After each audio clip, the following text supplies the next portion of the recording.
بسم اللہ الرحمن الرحیم۔ ایک شخص مسجد میں نماز ادا کرنے کے لیے اندھیری رات میں گھر سے نکلا۔ اندھیرے کی وجہ سے ٹھوکر لگی اور منہ کے بل کیچڑ میں گر گیا۔ کیچڑ سے اٹھ کر وہ گھر واپس گیا اور لباس تبدیل کر کے دوبارہ مسجد کی طرف چل گیا۔ ابھی چند ہی قدم چلا تھا کہ دوبارہ ٹھوکر لگی اور وہ دوبارہ کیچڑ میں گر گیا۔ کیچڑ سے اٹھ کر ایک بار پھر وہ گھر واپس لوٹا اور لباس تبدیل کر کے مسجد جانے کے لیے پھر گھر سے نکلا۔ گھر کے دروازے پر اسے ایک شخص ملا جو اپنے ہاتھ میں ایک روشن چراغ تھامے ہوئے تھے۔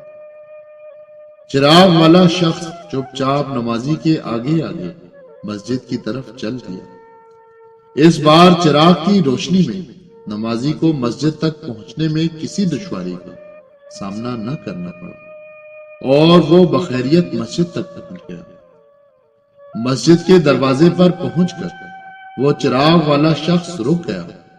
نمازی اسے وہیں چھوڑ کر مسجد میں داخل ہوا اور نماز ادا کرنے لگا۔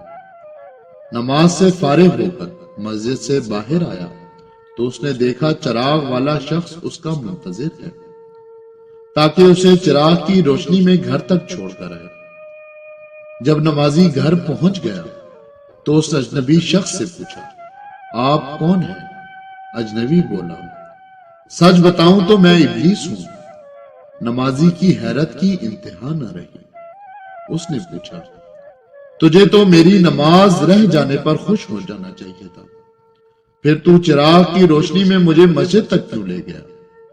ابلیس نے جواب دیا، جب تجھے پہلی ٹھوکر لگی تو اللہ نے تیرے عمر بھر کے گناہ معاف فرما دیے۔ جب دوسری ٹھوکر لگی تو تیرے سارے خاندان کو بخش دیا۔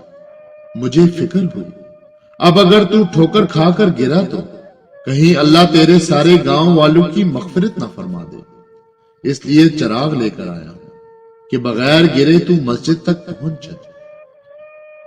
اپنے دو راز اپنے شوہر کو کبھی مت بتائیں۔ نمبر 1، اگر کبھی آپ کو پیسوں یعنی خرچے کی ضرورت ہو اور آپ کو لگے کہ شاید آپ کے شوہر کے پاس آج پیسے کم ہیں تو اس سے کچھ مت لیں بلکہ اچھے وقت کا انتظار کریں۔ نمبر 2، اگر آپ کا کسی بات سے دل دکھا ہو تو ہر بات پہ شوہر کے سامنے آنسو مت بہائیں، اس طرح شوہر آپ کو کمزور اور بزدل سمجھے گا۔ اگر کسی بات پر شوہر کی ماں سے بحث ہو جائے تو اسے شوہر کو مت بتائیں بلکہ خوش اسلوبی اور احسن طریقے سے خود حل کرنے کی کوشش کریں۔ جزاک اللہ۔ ایک مرتبہ درود شریف پڑھ لیں۔